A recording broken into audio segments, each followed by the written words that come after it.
कुपवाड परिसरात एका मजुराचा धारदार शस्त्राने वर्मी घाव घालून खून केल्याची धक्कादायक घटना उघडकीस आली आहे.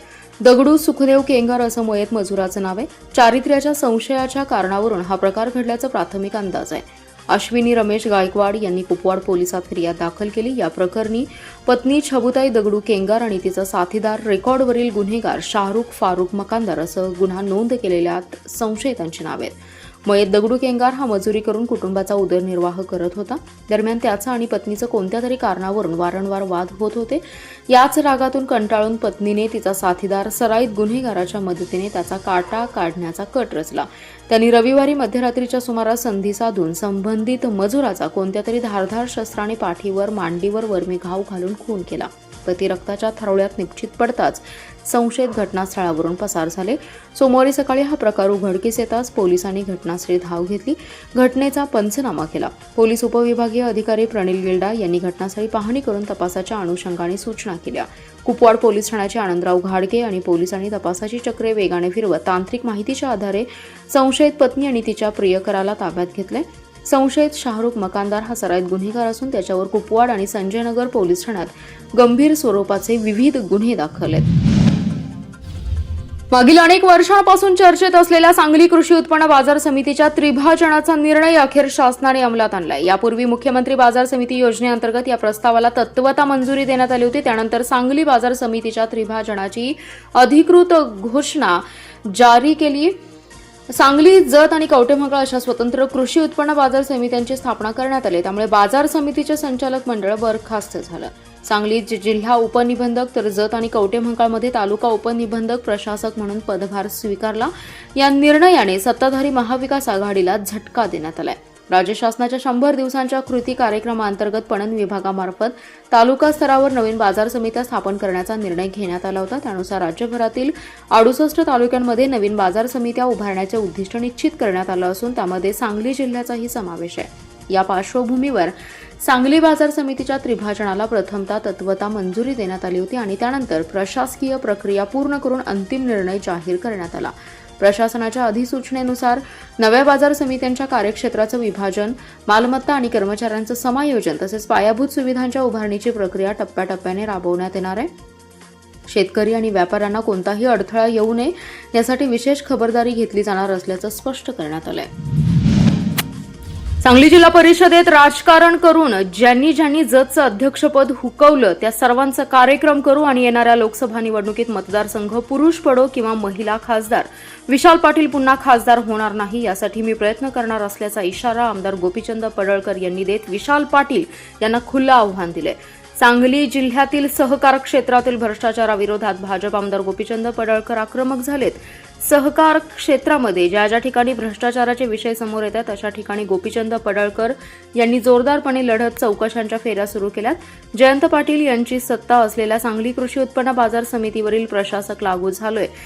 तुमची लुटीची सर्व साधने आम्ही बंद पाडू, कोणालाही खायला देणार नाही असा इशारा देत त्यांनी सांगली जिल्हा परिषदमध्ये भाजपची सत्ता आली नाही याचं दुःख नाही, पालकमंत्री मुख्यमंत्री भाजपचे आहेत, पदाधिकाऱ्यांनी निश्चित राहावं असं सांगत 2029च्या लोकसभा निवडणुकीमध्ये सांगली आणि हातकणंगले या दोन्ही लोकसभा मतदारसंघामध्ये भाजपचे खासदार असले पाहिजेत असं आवाहन केलंय. कुपवाड ते बामणोली रस्त्यावरील देशी दारू दुकानात सायंकाळी सचिन महादेव माने रेकॉर्डवरील गुन्हेगाराचा धारदार शस्त्राने चेहऱ्यावर आणि डोक्यात वर्मी घाव घालून निर्घुण खून झाल्याची घटना घडली आहे. घटनेनंतर अज्ञात हल्लेखोर पसार झाले असून परिसरात भीतीचं वातावरण निर्माण झाले. घटनेची माहिती मिळताच पोलिसांनी घटनास्थळी धाव घेऊन रक्ताच्या थारोळ्यात पडलेल्या सचिन माने यास आयुष हेल्पलाईन टीमच्या रुग्णवाहिकेतून शासकीय रुग्णालयात दाखल केलं. रात्री उशिरापर्यंत या घटनेची नोंद कुपवाड पोलिसात करण्याचं काम सुरू होतं. कुपवाड ते बामणोली रस्त्यावर असणाऱ्या देशी दारूच्या दुकानामध्ये दारू पिण्यासाठी गेलेला गुन्हेगार सचिन माने यास दुकानात घुसून संशयित हल्लेखोरांनी धारदार शस्त्राने चेहऱ्यावर आणि डोक्यात वर्मी घाव घातले. सचिन रक्ताच्या थारोळ्यात निपचित पडताच हल्लेखोरांनी घटनास्थळावरून पलायन केलं. घटनेची माहिती वाऱ्यासारखी परिसरात पसरली. घटनास्थळावर बघायची गर्दी झाली. पोलिसांना माहिती मिळताच पोलिसांनी घटनास्थळावर धाव घेतली. रक्ताच्या थारोळ्यात पडलेल्या सचिन माने यास आयुष हेल्पलाईन टीमच्या रुग्णवाहिकेतून शवविच्छेदनासाठी मिरजेच्या शासकीय रुग्णालयात हलवण्यात आलं. पोलिसांनी घटनास्थळावरील तांत्रिक माहितीच्या आधारे संशयितांचा शोध सुरू केलाय.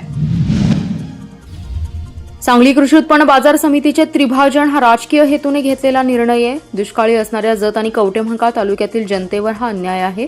बाजार समितीचे संचालक मंडळ या निर्णयाविरोधात न्यायालयात जातील असं मत राष्ट्रवादी काँग्रेस शरदचंद्र पवार पक्षाचे नेते आमदार जयंत पाटील यांनी व्यक्त केलं आहे. सांगली कृषी उत्पन्न बाजार समितीचे त्रिभाजन करण्याचा निर्णय सोमवारी जाहीर केलाय. सांगलीत कार्यक्रमाच्या निमित्ताने आलेल्या जयंत पाटील यांना पत्रकारांनी याबाबत विचारले असता ते म्हणाले, सरकारने सांगली बाजार समितीचा घेतलेला त्रिभाजनाचा निर्णय हा राजकीय हेतूने घेतलाय. यापूर्वीही याबाबत प्रयत्न झाला होता, मात्र त्यावेळी विरोध झाल्याने निर्णय थांबवला होता. जत व कवठेमहांकाळ हा दुष्काळी भाग आहे. त्या ठिकाणी मिळणारे उत्पन्न आणि होणारा खर्च, शेतकऱ्यांना दिल्या जाणाऱ्या सुविधा याबाबत मोठी सांगली मिरजेपेक्षा तफावत आहे. त्यामुळे या बाजार समितीचे त्रिभाजन करणं योग्य नाही. शासनाने घेतलेला निर्णय चुकीचा असल्याने बाजार समिती संचालकांसह दोन्ही तालुक्यातील लोकांचं मत आहे. त्यामुळे या विरोधात बाजार समितीचे संचालक न्यायालयात जातील. सरकारच्या या निर्णयाला आव्हान देतील असं आमदार पाटील यांनी सांगितलंय. यात्रेत एकमेकांना धक्का लागून शिवीगाळ करण्यात आल्याच्या क्षुल्लक कारणातून एका युवकाच्या डोक्यात दगड घालून निर्घृण खून केल्याची धक्कादायक घटना मिरज तालुक्यातील कौलापूर येथे मध्यरात्री घडली.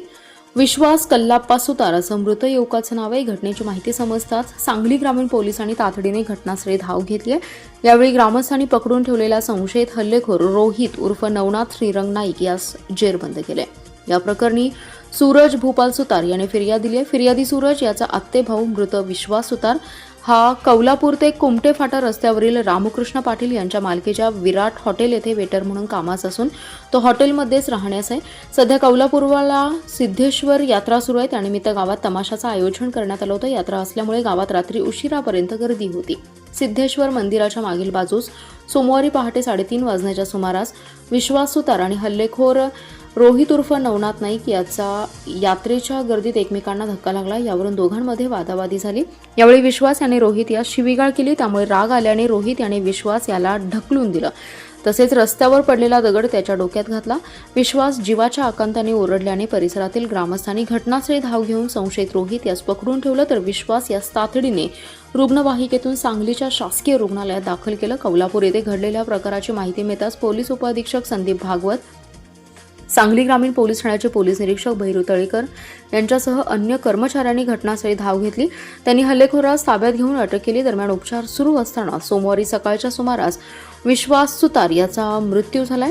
दरम्यान यात्रा असो किंवा अन्य जाहीर कार्यक्रमांना प्रशासनामार्फत रात्री 10 पर्यंतच परवानगी देण्यात येते, परंतु यात्रा असल्यामुळे स्थानिक संयोजकांनी रात्री उशिरापर्यंत कार्यक्रम सुरू ठेवला. त्यामुळे मध्यरात्री देखील यात्रेत ग्रामस्थांची वर्दळ होती. नियमांचे काटेकोर पालन झालं असतं तर कदाचित खुनाची घटना टळली असती अशी चर्चा शहरात आहे. सांगलीतील कृष्णा काठावर रंगलेल्या थरार कुस्तीच्या मैदानात सांगली केसरी 2026 किताबावर महाराष्ट्र केसरी सिकंदर शेख याचं नाव कोरले. अटीतटीच्या लढतीत प्रतिस्पर्धी मल्ल इराणच्या मिर्झाला दुखापत झाल्याने त्याने खेळण्यास नकार दिला. त्यामुळे सुमारे 25 मिनिटांच्या थरारक लढतीत सिकंदरला पुढे चाल मिळाली. त्याला हरले डेव्हिडसन दुचाकी आणि चांदीची मानाची गदा देऊन डबल महाराष्ट्र केसरी चंद्रहार पाटील, मैदानाचे संयोजक कैलास टोकले, वैभव जाधव, शीतल जाधव, राम पाटील यांच्या हस्ते गौरवण्यात आलं. तर महिलांच्या कुस्तीत पहिली महाराष्ट्र केसरी प्रतीक्षा वाघडी हिने प्रेक्षणीय विजय मिळवत महालक्ष्मी केसरी किताब पटकावला. आयर्विन पुलाशेजारी सरकारी घाटावर झालेल्या मैदानात जागतिक विजेता मिर्झा इराण विरुद्ध महाराष्ट्र केसरी सिकंदर शेख यांच्या लढतीत मोठी उत्सुकता होती. खचाखच भरलेल्या मैदानात पहिल्या क्रमांकाच्या कुस्तीला रात्री 11:30 वाजता प्रारंभ झाला. सुरुवातीपासून मिर्झाने आक्रमक पवित्रा धारण केल्याने नेहमी गवान खेळचे प्रदर्शन घडवणाऱ्या सिकंदरची गोची झाली.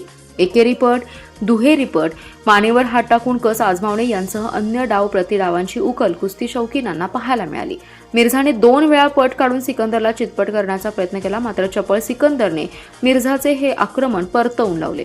सिकंदरने हुकमी एकचाक डावावर मिर्झाला नमवण्याचा प्रयत्न केला, मात्र ताकद आणि उंचीने तगडा असणाऱ्या मिर्झाने कब्जा मिळवत सिकंदरची दमछाक केली. 20 मिनिटांच्या खडाखडी आणि आक्रमण संरक्षणानंतर दोन्ही मल्लांची चांगलीच दमछाक झाली. 25व्या मिनिटाला सिकंदरने अचानक आक्रमक होत मिर्झाला ढकलून खाड्याच्या कडेला आणलं. त्यात मिर्झाला दुखापत होऊन पाय मुरगळल्याने त्याने खेळण्यास नकार दिला. त्यामुळे सिकंदरला विजयी घोषित करण्यात आलं.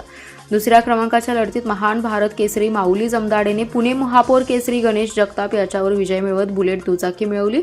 पहिली महिला महाराष्ट्र केसरी प्रतीक्षा बागडी हिने पहिल्या क्रमांकासाठी लढताना उपमहाराष्ट्र केसरी वेदांतिका पवार हिला छडीटांग डावावर नमवत महालक्ष्मी केसरी किताब आणि 1,11,000 रुपयांचं बक्षीस मिळवलं, तर दुसऱ्या क्रमांकाच्या लढतीत सृष्टी भोसले आणि रिंकू नलवडे यांच्यातील कुस्ती बरोबरीत सुटली. राज्यात सध्या तंत्रमंत्र अंगारे धुपारे करून अडचणीत सापडलेल्यांचे आणि महिलांचे शोषण करण्याचे प्रकार मोठ्या प्रमाणात वाढलेले आहेत. अशोक खरात या बुवाबाबांनी याद्वारे केलेल्या शोषणाला महिला आणि सामान्य लोक मोठ्या प्रमाणात बळी पडलेत.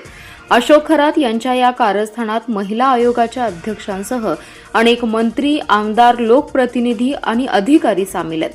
संविधानिक पदांवर आणि अधिकारांवर असलेल्या या लोकप्रतिनिधींनी आणि अधिकाऱ्यांनी संविधानाला अभिप्रेत असलेला वैज्ञानिक दृष्टिकोन स्वतःमध्ये अंगीकारला पाहिजे, समाजातही तो रुजवला पाहिजे. मात्र असं करण्याऐवजी ते स्वतःच अंधश्रद्धांचे एकतर समर्थक बनत आहेत. त्यामुळे अशोक खरात सारख्या भोंदूसह त्याच्या जवळील लोकप्रतिनिधी, आमदार, खासदार, मंत्री, अधिकाऱ्यांवर कारवाई करण्याच्या मागणीसाठी आज सांगलीतील स्टेशन चौक येथे मार्क्सवादी पक्षाच्या वतीने निदर्शने करण्यात आली आहेत. खरात याची संपूर्ण मालमत्ता जप्त करून ती अंधश्रद्धा निर्मूलनाच्या कामासाठी उपयोगात आणा. या प्रकरणामध्ये 39 आमदार सामील असल्याचं समोर येते. या 39 आमदारांची नावे जाहीर करा. अशा आमदारांचे तात्काळ राजीनामे घ्या. अनेक गावांमध्ये सध्या भोंदूबाबांचे उदंड पीक आले. राज्यातील या सर्व भोंदूबाबांचा बंदोबस्त करण्यासाठी विशेष मोहीम राबवावी यांसह अनेक मागण्या यावेळी करण्यात आल्या. या आंदोलनात उमेश देशमुख, वसंत कदम, रियाज जमादार, अर्जुन जाधव, दीपक घाडगे, राजेंद्र वाटकर यांच्यासह कार्यकर्ते सहभागी झाले. शिक्षण संचालक स्तरावर नामंजूर झालेली सर्व थकीत बिले आवश्यक त्रुटींची पूर्तता करून तात्काळ मंजूर करण्यात यावीत. योग्य तपासणी न करता बिले नामंजूर करणाऱ्या संबंधित अधिकारी, कर्मचारी यांच्यावर प्रशासकीय कार्यवाही करण्याच्या मागणीसाठी महाराष्ट्र राज्य जुनी पेन्शन संघटना यांच्या वतीने जिल्हा परिषदेसमोर लाक्षणिक उपोषण करण्यात आले. संघटनेच्या वतीने मागण्यांचं निवेदन शिक्षणाधिकारी माध्यमिक यांना देण्यात आले. या निवेदनात म्हटलंय की कोल्हापूर विभागातील बहुसंख्य शिक्षक आणि शिक्षकेतर कर्मचाऱ्यांची थकीत बिले शिक्षण स्तरावर संचालक विविध कारणास्तव नामंजूर होऊन मोठ्या प्रमाणावर प्रलंबित आहेत. सदर बिले वेळोवेळी तपासणी करूनही अद्याप मंजूर केलेली नाहीत. ही अत्यंत गंभीर बाब आहे. ही बिले आवश्यक त्रुटींची पूर्तता करून तात्काळ मंजूर करावीत. शिक्षकांची थकीत बिले शिक्षण स्तरावर संचालक स्तरावर जाणीवपूर्वक प्रलंबित ठेवणाऱ्या संबंधित अधिकारी आणि कर्मचाऱ्यांवर कारवाई करावी अशी मागणी यावेळी केली आहे.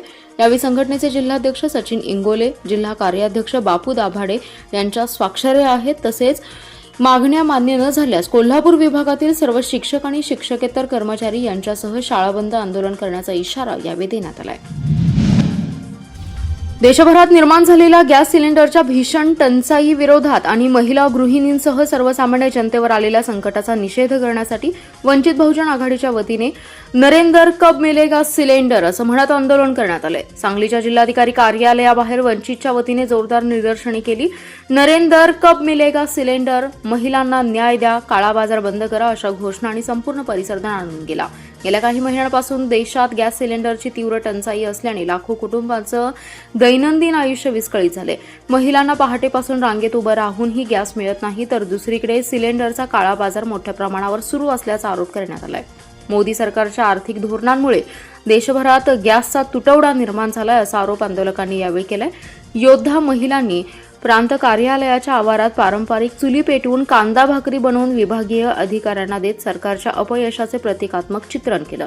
गॅस नाही म्हणून चुलीवर यावं लागतं हा आमचा शोक नाही, सरकारच्या धोरणांचा निषेध आहे असं महिलांनी ठणकावले. या राज्यव्यापी आंदोलनाद्वारे केंद्र सरकारचा निषेध करत तात्काळ गॅस टंचाई दूर करावी, काळा बाजार थांबवावा आणि सामान्य नागरिकांना दिलासा द्यावा अशी ठाम मागणी करण्यात आली आहे. जत नगरपालिकेकडून शहरातील नागरिकांच्या आरोग्यासाठी उभारण्यात आलेल्या ओपन जिम उपक्रमाची सध्या दयनीय अवस्था झाली आहे. प्रभाग 2 मधील ओपन जिमचे साहित्य गेल्या 6 महिन्यांपासून नादुरुस्त अवस्थेत पडून असून दुरुस्ती आणि देखभालीकडे संबंधित यंत्रणेचे अक्षम्य दुर्लक्ष होते. सुरुवातीला घराजवळच व्यायामाची सुविधा मिळाल्याने नागरिकांमध्ये उत्साह होता, मात्र अवघ्या काही महिन्यातच तो उत्साह ओसरलाय. जत शहरातील खुल्या मैदानावर वर्षभरापूर्वी लाखो रुपये खर्च करून ओपन जिम उभारण्यात आली. लोकप्रतिनिधींच्या विकास निधीतून विविध प्रकारचे व्यायामाचं साहित्य बसवण्यात आले, मात्र हे साहित्य बसवणाऱ्या कंत्राटदारावर देखभाल आणि दुरुस्तीची जबाबदारी असतानाही त्याकडे पूर्णपणे दुर्लक्ष करण्यात आले. परिणामी अनेक ठिकाणी जिमचं साहित्य तुटलं फुटलं असून काही ठिकाणी तर कचरा कुंडीसारखी अवस्था निर्माण झाली आहे. प्रभाग 2 मधील ओपन जिममध्ये तुटलेलं साहित्य, पडून राहिलेले लोखंडी भाग आणि धोकादायक रचना यामुळे नागरिकांनी या ठिकाणी जाणं बंद केले। विशेष म्हणजे लहान मुले या मोडक्या साहित्यात खेळताना दिसत असून त्यामुळे अपघात घडण्याची शक्यता नाकारता येत नाही। व्यायामासाठी आणलेलं साहित्य 6 महिन्यांपासून तसेच पडून असतानाही जत नगरपालिका आणि संबंधित कंत्राटदाराला जाग येत नाही का, असा सवाल नागरिकांकडून उपस्थित केला जातोय। नागरिकांच्या आरोग्यासाठी उभारलेली सुविधा जर अशीच दुर्लक्षित राहिली तर सार्वजनिक निधीचा अपव्यय होणार असून प्रशासनाने तातडीने दुरुस्ती करून ओपन जिम सुरू करावी, अशी जोरदार मागणी होत आहे।